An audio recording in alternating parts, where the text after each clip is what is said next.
Hello mga kablaneta! Dito ako ulit. For today's video ay ipapakita ko ulit sa inyo ang aking bida-bidang mini fan dahil talaga namang ang dami kong benta dito. Kaya kung ako sa inyo, naku magbabudol na din kayo kasi hindi masasayang ang pera nyo dito at perfect na perfect talaga to dahil sinabi ko na sa iba kong video na meron siyang lace so hindi kayo mahihirapang maghawak-hawak pa at pwede rin siyang lagyan netong bilog na ito sa loob na talaga namang napakabango. Ito yun guys at bukod pa dyan, syempre rechargeable din siya at talaga namang napakalakas ng hangin niya. At syempre hindi kayo maniniwala kung hindi ko ipapakita kaya naman ito at nagpila sa ulit ng tissue. Ayan, for the go talaga ang person na ito. 'Di ba? Unang hakbang, unang hakbang. Sino ka diyan? Ayan, nilagay ko muna siya dito at syempre itetest natin yan. Papatayin ko ulit ang ating electric fan.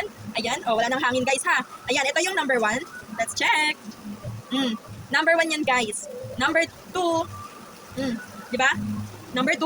Number 3. Oh, palakas na yan ng palakas guys ha. Grabe ba? 'Di ba? Talagang hindi kayo magsisisi dito. At number 4. Ang lamig niya guys. 'Di ba? Nandito ako pero nasasagap ako ng hangin. In fairness, number 5.